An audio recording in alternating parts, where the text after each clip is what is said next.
कृषि विज्ञान केंद्र जाले पर ग्रामीण युवक और युवती सभा हेतु माछ पालन, तालाब निर्माण और प्रबंधन विषय पर 3 दिवसीय प्रशिक्षण का समापन भेल। प्रशिक्षण का आयोजन ग्रामीण युवक और युवती के लिए कयल गेल, जाहि में उनका पोखरिक निर्माण के विधि की जानकारी देल गेल, जाहि में विशेष रूप से पोखरिक लंबाई, चौड़ाई, ढलान, बान्हक चौड़ाई एहन प्रमुख महत्वपूर्ण गुण सिखाओल गेल।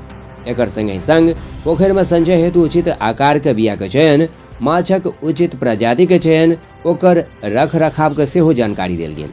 डॉक्टर शर्मा कहलन जे प्रशिक्षण के दौरान सैद्धांतिक के संग ही संग प्रायोगिक कक्षा सभक सेहो आयोजन कयल गेल, जाहि में प्रशिक्षणार्थी के भागीदारी सुनिश्चित कयल गेल। डॉक्टर शर्मा कहलन जे उचित प्रबंधन के माध्यम से माछ पालक बहुत सरलता से अपन आय में वृद्धि कऽ सकैत छथि।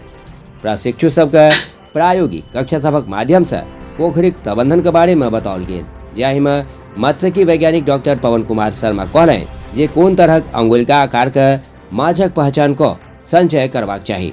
डॉक्टर शर्मा कहलन जे पोखरि में माछ पकड़े समय एकटा निश्चित आकारक जाल का प्रयोग करबाक चाही, जाहि से छोट आकारक माछ नहीं फंसे या इच्छित आकारक माछक हार्वेस्टिंग कयल जा सके। डॉक्टर शर्मा कहलन जे पोखरि प्रबंधन में माछ सबके देल जाय वाला भोजन के सही गणना एकटा महत्वपूर्ण पहलू अछि। एकरा लेल समय समय पर माछ सभक भार के आकलन केनाइ जरूरी अछि, जाहि से कुल बायोमासक 2 से 3% गणना कऽ माछ सभक लेल भोजन उपलब्ध कराओल जा सके।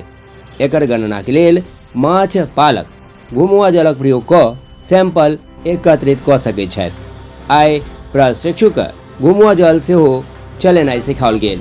केवल मछली तालाब प्रबंधन में तो कई सारी चीज़ें आ गई। एक इसके बाद में मैं ट्रेनिंग करवाऊंगा वीड मैनेजमेंट के ऊपर कि खरपतवार को कैसे निकाला जाए तालाब से, और कितना होने पर नुकसानदेह है, कितना होने पर फायदेमंद है, वो भी मालूम होना चाहिए। क्या मतलब भाई, सरकार का पैसा खराब हो रहा है फालतू में, आप लोगों का जैसे आकर के जो है यहाँ पर समझ रहे तो इसमें क्या है। अभी जो ये तालाब है, इस तालाब के अंदर कई तरीके के खरपतवार, कुछ खरपतवार तो ऐसी होती है जो वीड है वो पानी के ऊपर में आती है, कुछ ऐसी होती है जो पानी के नीचे में आती है, कुछ ऐसी होती है जो जड़ पकड़ती है, कुछ होती है बिना जड़ वाली।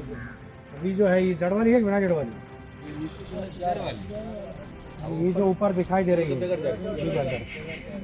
आप पारा समझ। अभी जो ये ऊपर में खरपतवार आती है, इसको निकालने के लिए आप क्या कीजिएगा, इसके लिए आप मैनुअली, जैसे अभी ये बता रहे थे हाथ से निकाल, बड़ी बड़ी जो है वो तो हाथ से निकल जाएगी, लेकिन कुछ जो है वो हाथ से नहीं निकलते, जैसे जड़ पकड़ी हुई है नीचे, हाथ को कैसे निकालोगे, पानी में डुबकी तो लगाओगे नहीं।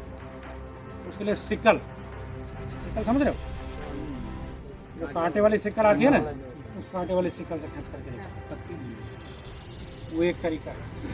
दूसरा एंकर करके जो है, मतलब जो नाव है, उस नाव के साथ जो है आप उस एंकर को पानी में डालेंगे, खींचेंगे, उसके साथ साथ ये जलकुंभी वगैरह बहुत ज़्यादा हो जाता है ना,